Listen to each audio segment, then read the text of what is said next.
The city never really slept, but there were quiet moments when the buzz dimmed to a dull hum and the streets exhaled under the glow of flickering streetlights. It was during one of those in-between hours, somewhere between midnight and dawn, that a small ginger cat padded silently along the gutter of an alleyway behind a row of shuttered shops. His name, unknown to anyone at the time, was Oscar. Oscar's fur, once a gleaming tapestry of oranges and golds, was now dull with grime. His ribs pressed visibly against his sides, and his tail, normally held high like a proud flag, dragged behind him. Hunger gnawed at him constantly, but the thirst, oh, the thirst was worse. It made his throat burn and his eyes dull. The only water he'd managed in the last day was from a tipped-over flower pot, and even that was mixed with soil and cigarette ash. He wasn't always like this. Somewhere in the fog of memory, Oscar could recall warmth, the scent of clean laundry, the jingle of a toy mouse, and a kind voice calling his name. But that was another life, one that ended when the door closed behind him for the last time and never opened again. No one knew how long Oscar had been wandering the streets. Long enough to learn which alleyways offered temporary shelter from the cold. Long enough to avoid the neighborhood dogs and the sound of angry feet. Long enough to know not to trust everyone who bent down with a voice full of sugar. He'd learned that the world could be both loud and indifferent. This particular night, however, something was different. Oscar had found a discarded sandwich crust near a trash bin and had been licking the crumbs when a sudden clang startled him. He bolted, dashing into a narrow alley, heart pounding in his chest. He ducked behind a stack of broken pallets and crouched, ears flat, eyes wide. A pair of human voices followed the noise, their tones urgent but not angry. "Did you see him? I swear I saw a cat dart through here." "Yeah, I think he went behind those pallets." Poor thing looked like skin and bones. Oscar didn't move. Humans meant danger. He knew this. They yelled and threw things. But these voices didn't sound like that. There was concern in them. Softness. A light flicked on, a flashlight beam dancing across the cracked pavement. It stopped on him. "There you are," one of the voices whispered. Oscar hissed reflexively. He was too tired to run, but he still had his claws. He crouched lower, expecting a grab, a shout, maybe a kick. Instead, the woman crouched low and held something out. Food. A piece of cooked chicken wrapped in a napkin. Oscar's nose twitched. Hunger and instinct waged war inside him. He didn't trust her. But the chicken, oh, the chicken. He inched forward, muscles tight, ready to bolt. The woman didn't move. The man beside her stayed quiet, crouched as well, just watching. Oscar sniffed the air. Closer, closer, and then he snatched the chicken and darted back behind the pallets. The woman didn't chase him. Instead, she smiled. "We'll come back in the morning," she whispered. "We'll bring more food." Oscar watched them walk away, the flashlight beam bouncing down the alley until it vanished. He scarfed down the chicken, every fiber of him vibrating with desperate relief. True to their word, they came back. Morning light crept over the city as Oscar peeked from his hiding place. There they were, two humans in bright vests, kneeling on the pavement with bowls of food and water. Fresh water. Oscar didn't approach at first. He waited, watched. After a while, hunger got the better of him, and he crept forward again. This time, he ate from the bowl while the humans stayed still, speaking in low, reassuring tones. He drank until the water was gone. He didn't notice the crate behind them at first, softly padded, open, unthreatening. The next day, they brought it closer. Oscar circled them for hours, unsure. But the food kept coming, the water fresh and cool. They didn't rush him, they waited. By the fourth day, he stepped into the crate on his own. The door clicked gently behind him, and Oscar panicked at first, but the woman's voice was there, soothing, calm. "It's okay. You're okay, little guy. We've got you now." The ride in the van was bumpy, but warm. He was placed in a soft blanket and gently rocked as they talked to him like he mattered. Like he wasn't just a street cat. Like he was someone. At the rescue center, things blurred. A kind-eyed vet examined him, murmuring apologies at the sight of his emaciated frame. He was given fluids, food, and the first peaceful sleep he'd had in weeks. Days passed. Oscar got stronger. The staff fell in love with his quiet resilience.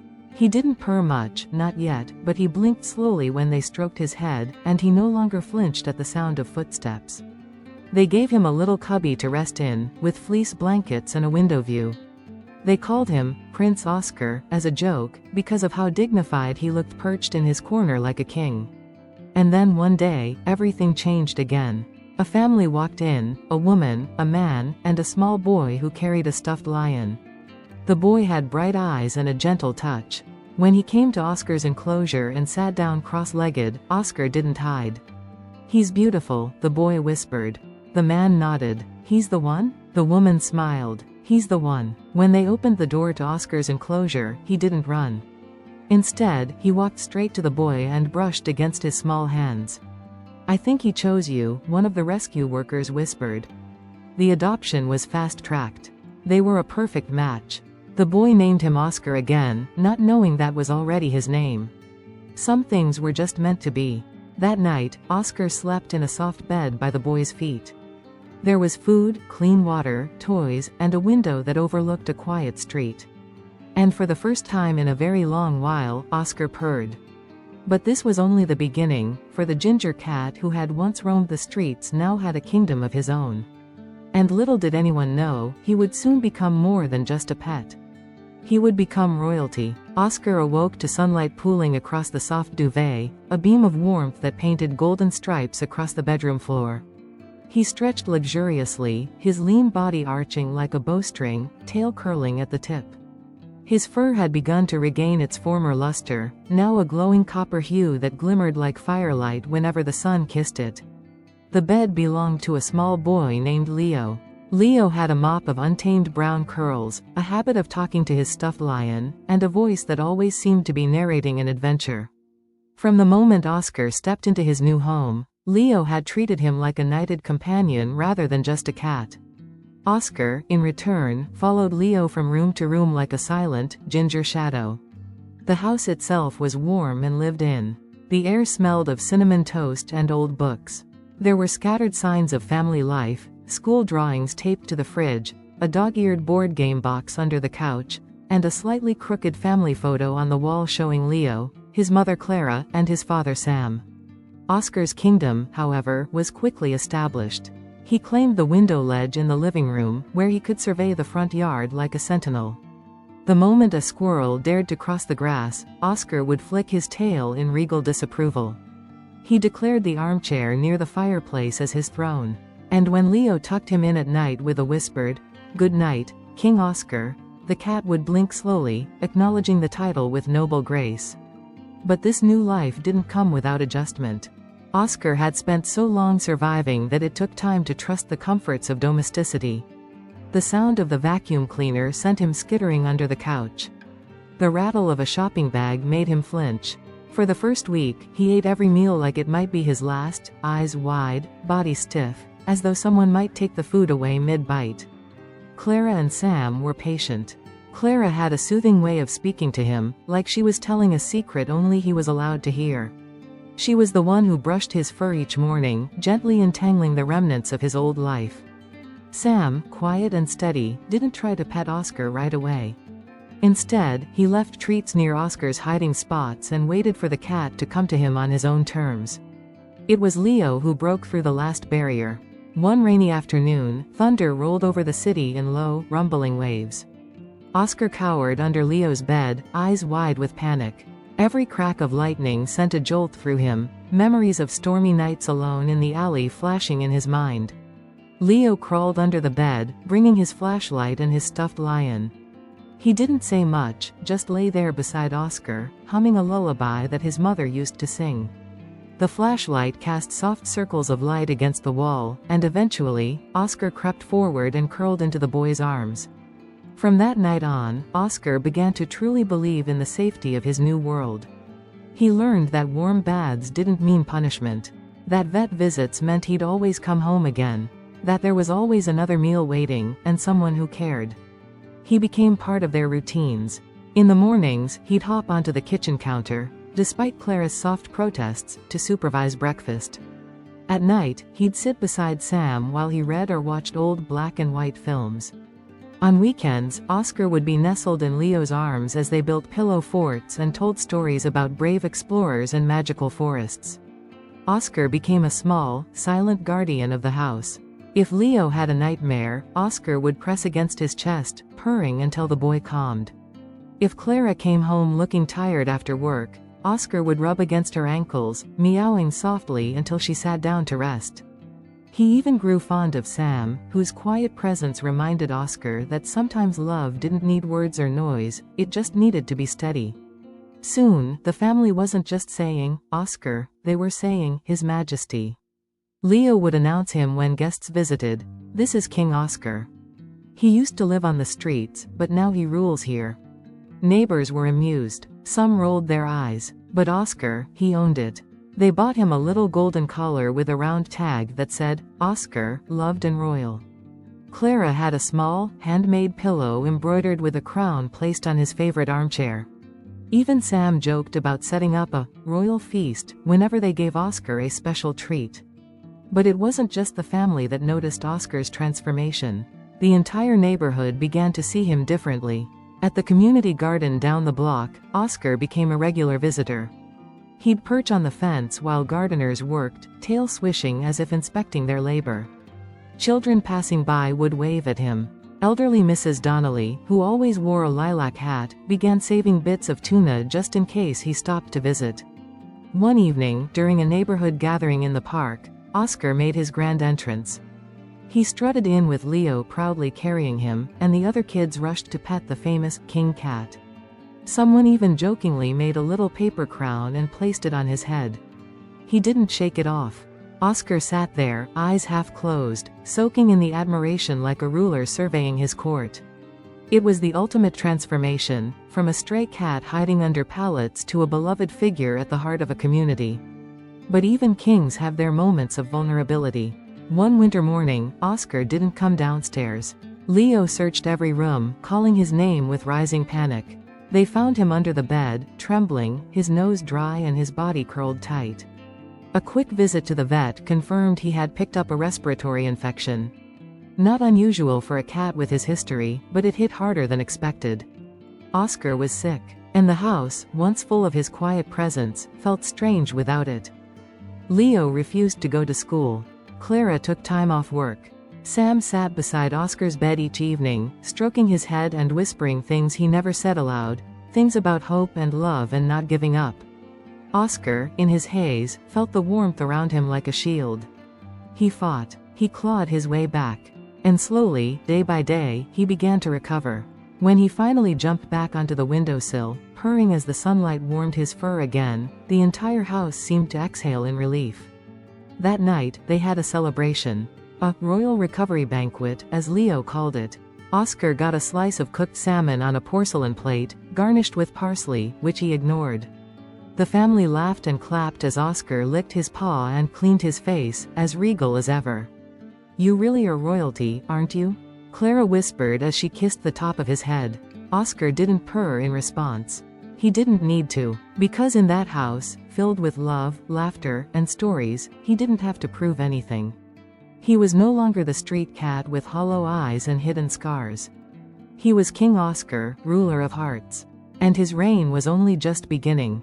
Spring came with a flurry of soft winds, blooming magnolias, and golden sunbeams that poured like honey through every window of the house Oscar now ruled. By then, he had fully claimed his territory, not just the house, but the hearts of everyone who crossed its threshold. Oscar had become more than a cat. He was a presence, a warmth, a quiet, constant thread weaving through the family's days. Each morning began with his inspection rounds. First stop, Leo's room. He'd leap onto the bed, nudging the boy's face until he stirred and grumbled, okay, Your Highness. I'm up. Then came the kitchen, where Clara would greet him with a scratch behind the ears and fresh water in his royal goblet, a fancy blue ceramic bowl they'd picked out just for him. Sam, who pretended not to be sentimental, always left a tiny sliver of his toast near the edge of the counter for Oscar to swipe. Outside, the garden had become Oscar's court.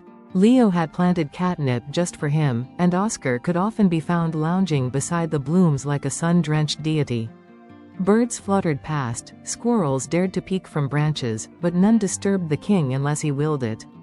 The neighbors still greeted him as King Oscar, and someone had even painted a tiny portrait of him on the community mural near the park. Yet, for all his comfort and glory, Oscar remained humble in his own feline way. He never scratched the furniture, never hissed at guests. Instead, he was a balm, a calming presence that seemed to sense when someone needed something unspoken. And one day, someone did. It began with a knock at the door. Clara answered to find a woman standing there, early 40s, eyes red-rimmed, clutching a small carrier. Inside was a trembling, gray kitten, no older than a few weeks. "I heard you adopted a street cat," the woman said, voice shaking. "My sister passed last week. This was her cat. No one in the family can take her." Clara hesitated. They hadn't planned on another pet. But Oscar, who had appeared like a silent ghost at her heels, padded forward and peered into the carrier. The kitten peeked out, frightened and frail. She mewed once, a pitiful sound. Oscar didn't growl, didn't retreat. Instead, he sat down, tail curled, and blinked slowly, the feline gesture of trust and welcome. That was all the answer Clara needed. The kitten, named Junie, moved in that night. At first, she was wild and wary, much like Oscar had been when he was rescued. She hid under couches, yowled at shadows, and refused food unless the room was empty. But Oscar never pushed. He watched, waited, and then, one quiet night, as the rain tapped softly on the windows, Junie crawled beside Oscar on the windowsill and nestled into the crook of his body.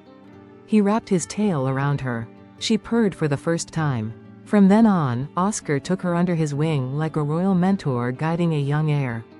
He taught her how to stalk the red dot from the laser pointer, how to tap the water bowl just enough to make it ripple and infuriate Clara, and how to meow precisely 3 times to make Leo surrender his snacks. With Junie came new energy to the household, more laughter, more scuffles under the couch, more overturned plants. Oscar, older and wiser, sometimes watched her with a look that said, "She's lucky she's cute." But the truth was, he adored her. And Junie adored him right back. One afternoon, Leo came home from school looking quiet. His backpack sagged like it was full of bricks, and he walked with that slow, trudging step that even Oscar recognized.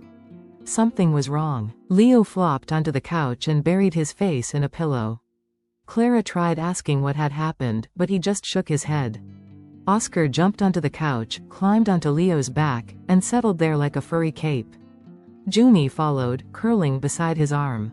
For the longest time, the boy just lay there, breathing slow and steady, his fingers buried in ginger and gray fur. Later that evening, he told them someone at school had made fun of his drawing. That his favorite teacher was moving away. That everything felt like it was changing. Oscar didn't fix the problem. He didn't speak or explain or distract. He simply stayed. That was Oscar's true magic. He stayed when it mattered. Over the years, Oscar's legend grew. He was featured in a local news article titled, "The Ginger Cat Who Healed a Family." The piece included a photo of him sitting in Leo's arms, Junie curled at his feet. The article mentioned how he'd come from the streets and had somehow made everyone around him feel a little more whole. When Leo turned 10, he wrote a short story for school about the cat who became a king. It was filled with drawings of Oscar wearing a golden crown and saving a castle from gloom and sadness. His teacher laminated the pages and gave it back to him at the end of the year. It became one of the family's most treasured keepsakes. Years passed, but Oscar never lost his glow. His coat remained a copper blaze. His eyes sharp, wise, and kind. Even as he grew older, a little slower, a little stiffer, he retained his regal bearing. He still claimed his throne by the fireplace, still made the nightly rounds to check on every family member. And when Junie had kittens of her own, 2 bundles of chaotic fluff, Oscar was the patient grandfather, tolerating tiny claws on his tail and sharing his favorite sleeping spots. Leo, now older, began calling him Old King Oscar, but always with affection. And Oscar, in return, remained his silent protector, his confidant when adolescence came with its storms. One quiet summer evening, long after dinner was cleared and the house was wrapped in calm, Oscar lay on his favorite cushion, eyes half-lidded, listening to the soft hum of family around him.